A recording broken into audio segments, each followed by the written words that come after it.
is. Hello. Hey. And there's Mikey hiding in the back whenever he's ready to lean in and look. Actually, it's a perfect spot for that little thing. So yeah, we just got done with The Hobbit. I would claim Phauxe on a few occasions. At the same time, Tolkien has always wanted to rewrite this thing a little bit. Yeah. I mean, there's some stuff that even in this movie doesn't make it because Tolkien kind of said that shh. I know I kept it in that book, but it doesn't really go that way. Yeah, it doesn't really fit. There aren't any more dragon hunters. Shh. Never mind Gandalf ever having said that. No. Yeah. But overall, I can see why they did some of the changes. I mean, and some people might call it Hollywooding the story a bit, but at the same time, you need to make it action-packed enough to make people want to come. Yeah, I thought overall, like, the pacing, they had a pretty good stride throughout most of it, I thought. And the extra bits only help to actually aid the characters. Like the whole background with Thorin and why they call him Thorin Oakenshield. Yeah. Motherfucker used a goddamn oak log as a shield to protect himself from a freaking orc captain. Badass. Yeah. I claim he to be Thorin. And the fact that he almost got his comeuppance this movie. Which, spoilers, there's a big white orc that apparently killed Grandpa, Thorin's grandfather, and he has now hinted at the fact that he killed Thorin's father as well. So maybe we now know what happened to him, because he, quote, disappeared in the middle of the Moria battle. Yeah. Apparently the dwarves, after losing the Lonely Mountain, went to Moria, and shit happened. But then he wanted Thorin's head just to finish off the family line, to which Thorin said, fuck you, and took an arm. To which case, ow.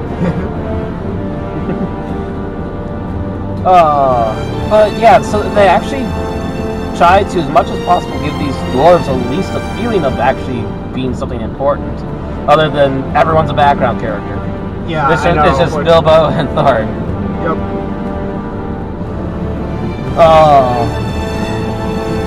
That being said, it's also nice that they mention what these guys used to be, because not all of them were fighters. So like playmakers, what else did they mention? Yeah, there was a few other ones. Carpenters, maybe? Yeah. Carpenters a little bit, I think? Yeah.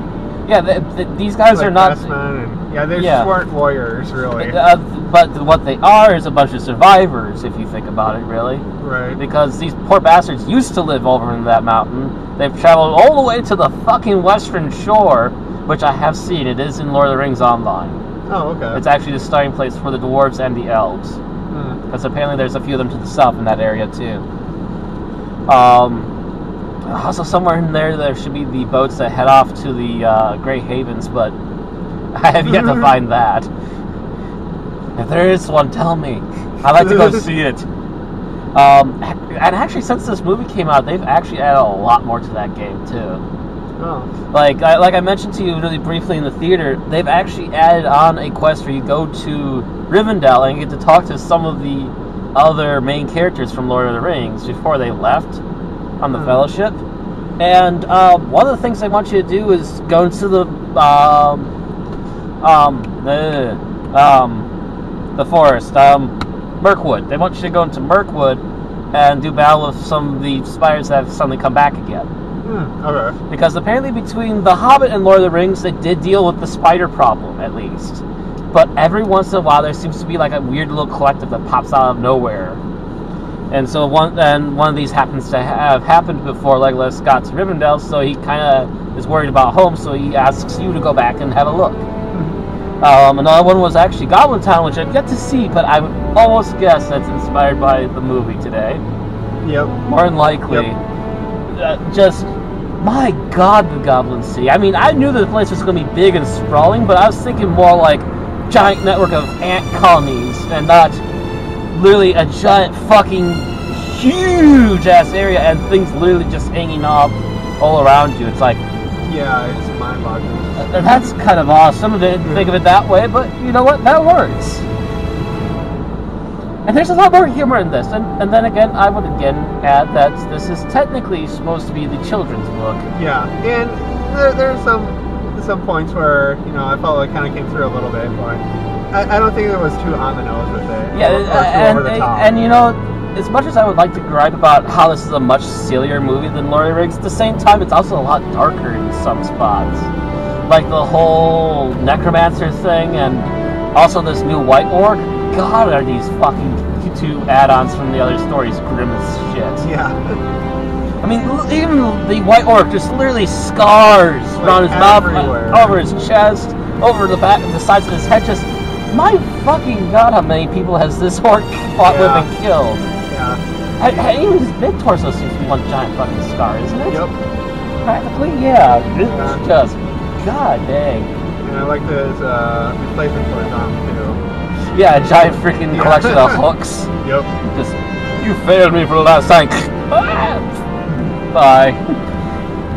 How Weathertop you go? And apparently Weathertop was a big meeting place for orcs. And actually, I did not realize that until I played Lord of the Rings online. Huh. There are still orcs all over the fucking place out there.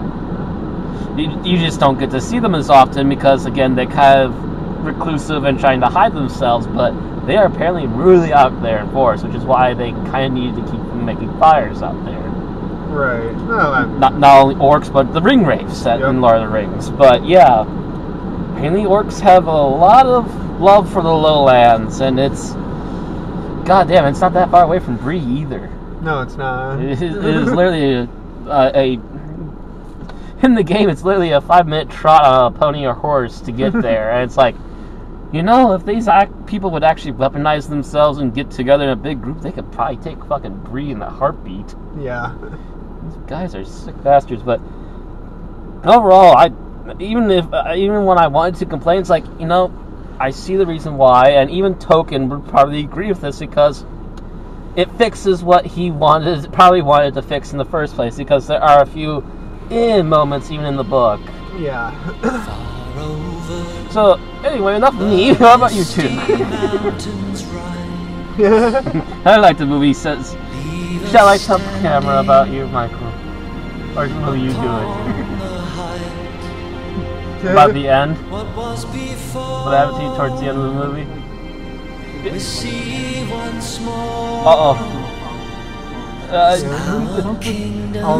So many. Made his eyes feel emotional. So many feels.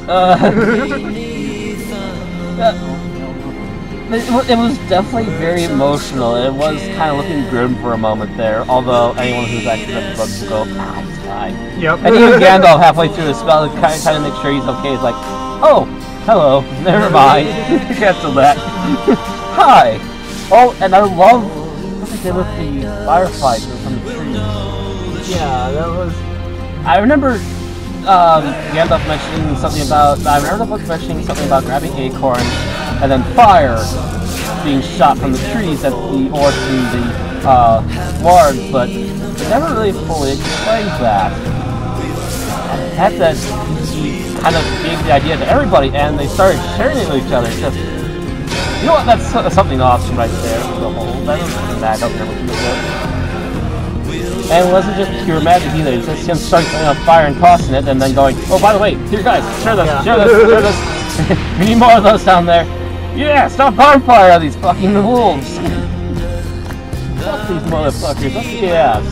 But yeah, Mikey got. I don't know how to explain it, because you weren't like sobbing or anything, but you're just kind of.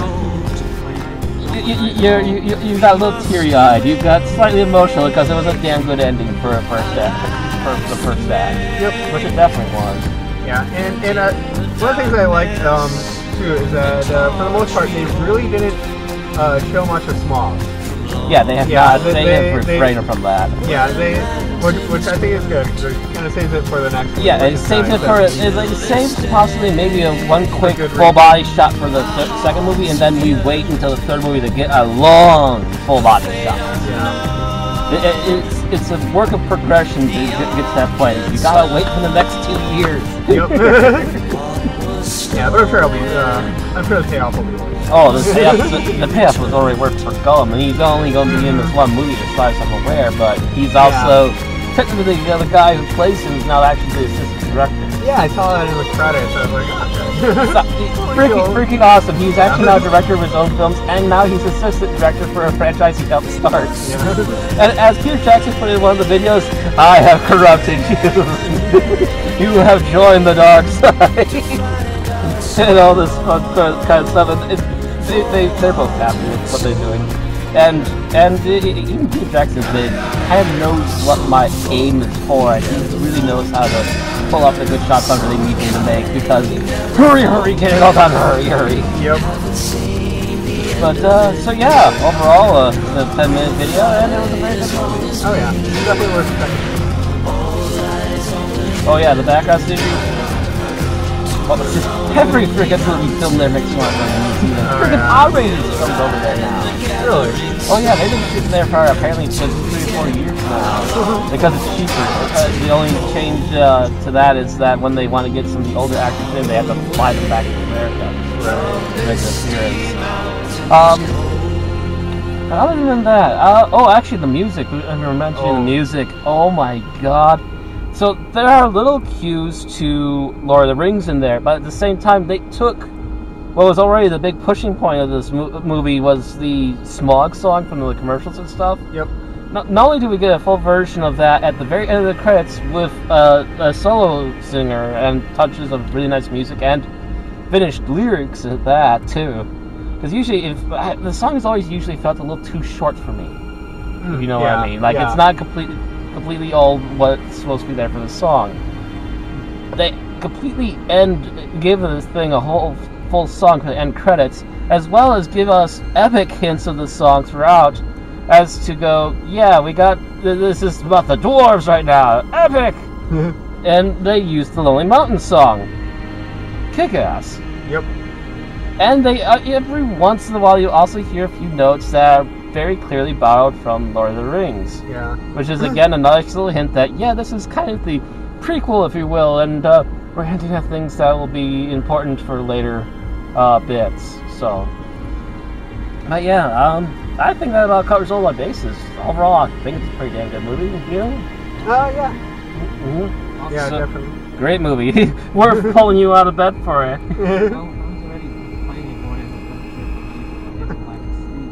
Oh, dude, you can handle a lack of sleep for freaking Peter Jackson. It's worth it. Definitely. See you all later.